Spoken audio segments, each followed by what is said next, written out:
Hello triple students, today is the last part of the homeostasis sort of topic to do with kidneys and keeping levels within the body correctly. So today we're going to be looking at kidney issues, mostly when you get kidney failure, what are your options? And so we're going to be looking at dialysis, transplants. You really need to understand how the dialysis works and then advantages and disadvantages for both, because you might be asked to evaluate them. So keywords here: rejection, donor, diffusion. And I think you can probably all have a little bit of a look at what we've got going on here with today's lesson. So have a little think what these show. So we've got a human organ in transit there. You sometimes see, I find it quite exciting when you see someone with an organ chucking onto the back of a motorbike and going hell for leather wherever they've got to go. We've got some happy and sad organs over there. And we have got some kidney stones and we have a dialysis machine. So let's have a look. So the big picture is what treatments are available if you have kidney failure.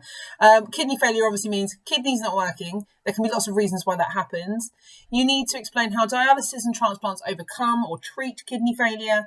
Analyze similarities and differences. So when that would be comparing similarities and differences.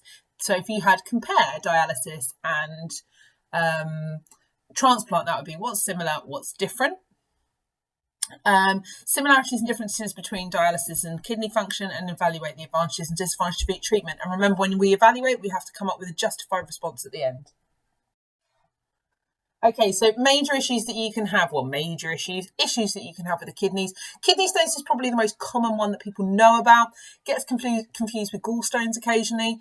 But kidney stones can be caused by a large variety of things, but high salt and minerals in your diet can cause that to happen. They can be extremely painful, and the way that they are excreted from the body is you have to pass the kidney stones through your urethra. So they've actually got to go through all of your small tubes, like having a normal wee, and it can be excruciatingly painful. They do now have a laser process where they can break them up externally, and then it makes them easier, but it's still quite a painful procedure.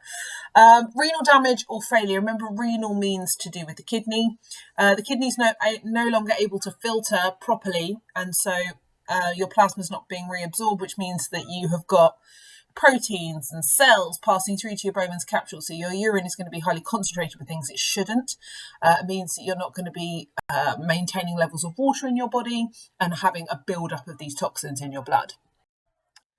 You can survive with one kidney, however, no kidneys you can't. So if you've got no functioning kidneys, your option is to have a transplant of a functioning kidney or to have dialysis. Now, kidneys often, because you can survive with one, are often the ones that are joked about in terms of people are like, oh, I sold my kidney to be able to afford X, Y, and Z. It is illegal to sell body parts. So just to show that those are jokes, it is illegal to sell body parts. And quite often people are on the register to receive one, or they would receive one from a family member. But we'll talk about the issues with that.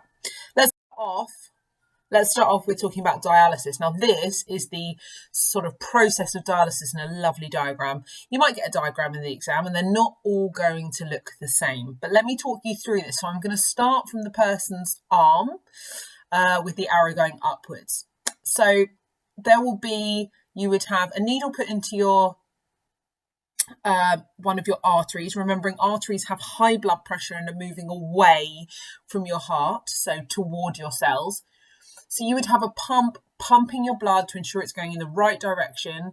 Then you would have blood thinners to stop your blood clotting, because when it's outside the body, it begins to clot. So you would have blood thinners, and then it would go through the dialysis. Now, when your blood goes through dialysis, it goes through these tubes. So where we've got these red tubes going downwards, that would be made of dialysis tubing. Remember, the model gut and the Visking tubing, it had tubes that were permeable, so there were small pores, small holes in it.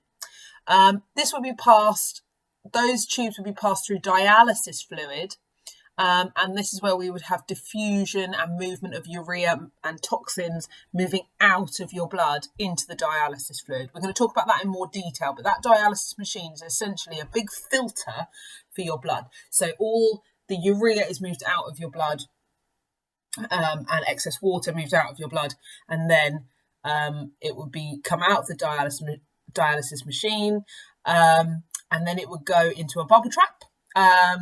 So the clean blood throws through a bubble trap to get rid of any bubbles. You might want to have a think about why it's bad to have bubbles in your blood. They are very bad. They can kill you. I'm trying to think of the word. It's just escaped my brain. Sorry about the noise in the background. My daughter is playing CBeebies. So it's like a stroke, but I can't think what it's called. Aneurysm? Embolism. Might be an embolism. Sorry, I can't think of the word, and my daughter's on my phone, so I can't. Anyway, so the clean blood then returns to a vein in your arm, so it's under lower pressure, and it would be returning to the heart to be pumped round, oxygenated, etc. So let's take a look at that dialysis fluid section a little bit more detail. Turn that down a little bit. So here we've got one of the dialysis tubes. So your blood is flowing through them. Blood cells are too big to pass through the membrane. The fluid is low in salt and urea, which means that there is a higher concentration gradient. So that means that the urea and the salts are going to move out of the blood, diffuse through those pores into the dialysis fluid. And it therefore is then removed. So it's creating this concentration gradient all the time. The dialysis fluid has a similar sugar and mineral concentration as the blood. So you get some sugar moving in and out, but there's no net movement of that. So if you maintain the concentration on both sides, it means you don't have a concentration gradient. And so therefore, you'll have no net movement of the substances. Whereas if you have low amounts of salt, low amounts of urea, the urea from the blood will pass into that area. So it says stick the diagrams in your books, obviously, because I haven't actually changed these over, but you might want to go back and actually just draw the diagrams, draw the dialysis, see if you can answer these questions next to it. Now, these are graded under the old grades because I haven't changed them, but they still ring true with a grade 4, 5, 6, grade 6 for a B and grade 7, 8 for an A. So explain how a dialysis machine works. Okay, so I would expect just a sort of picture and then steps through explaining about the concentration gradient. Now we've got, how is dialysis similar or different to the normal function of the kidneys? Now, you might want to go back and look at your function of the kidneys. What is the same? Well, we get this movement through diffusion. Sure. We get blood flowing through it. Absolutely. What's different though? We get no selective reabsorption. It's outside of the body. So you might want to come up with one or two of those. Advantages and disadvantages of dialysis. Well, it works, so that's an advantage. It's not a good thing to write down, though. An advantage is it removes urea and unwanted things. Disadvantage, though, how long do you think it's going to take? How long are you sat there with this working? How many injections are you going to have to go through? How often do you have to go back to the hospital to have this done? There's quite a lot of dialysis disadvantages. If you're getting poked with needles a lot, chances of infection are quite high. Those kind of things. So write down a few sentences. You might want to separate your advantages from your disadvantages and then come up with a sentence at the bottom to say what you think. Is this an effective way of treating kidney failure? Explain yes or no. So we might need to be looking at how often one goes to dialysis and how long you're there for, because that quite often lifestyle issues tend to make dialysis not the best treatment. So let's talk about transplants. So an organ is removed from either a dead person or a living person if it's not an essential organ. Remember, you can survive on one. Quite often, the living person might be a family member. It's inserted and connected to the patient. They sometimes remove the damaged organs as well. They might have a slightly different zone of attachment, so they're not necessarily in exactly the same place. There might be a rerouting of your arteries and veins to put them in a slightly different position.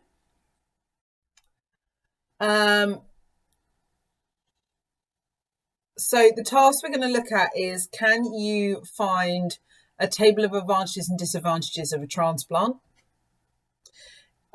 Explain why rejection can sometimes occur and the chances of this being reduced. Why do you think that your body might reject a kidney? And the answer here really is all about immunity. If something is not part of your body naturally will begin a rejection process to remove a foreign body. How would that be reduced? Well, quite often we give patients immunosuppressants. So we suppress their immune system so that they are able to not reject it.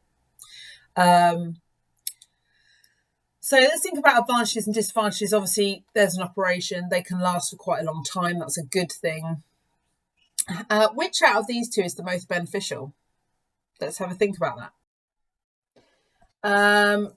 So to complete the task on the previous page, there is a link to transplants and information from the NHS.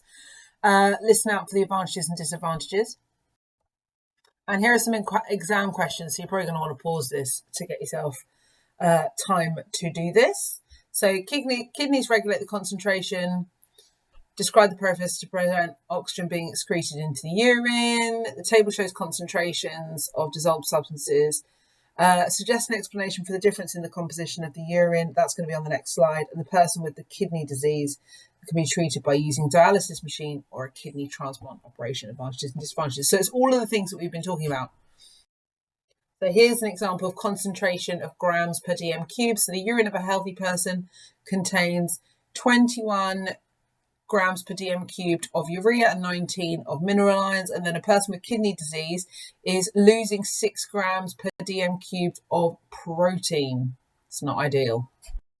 Here are the answers. So you can pause that and have a look. So glucose is filtered out the blood and then reabsorbed via active transport. That's one whole mark for active transport, because remember, glucose, if it's going back into a high concentration, it's going to need energy to get across, and it gets that energy from respiration. Protein tends to not be present in a healthy person because it can't pass through the kidney filters, but someone with kidney disease allows larger molecules and sometimes cells to pass through into the urine. And here's a couple of bits of information to compare our advantages and disadvantages over dialysis. So advantage of transplant is you don't get a build-up of toxins and your blood concentration is constant, whereas with dialysis you have to go and have your toxins removed. Advantages, transplant removes that high blood pressure, because obviously if you've got high blood pressure, if it's got a lot of toxins in it, you don't need to restrict your diet. So for dialysis you have to have a very specific diet. You can get blood clots from dialysis, you can get infection from dialysis, but obviously with transplants, you can get rejection. You might not be able to find a tissue match before it's too late. You're going to have to be on immunosuppressant drugs, which could lead to other diseases and illnesses. And obviously, anaesthetic has its own risks. There's so much here. I would maybe think of a way that you can present this that makes it really simple for revision.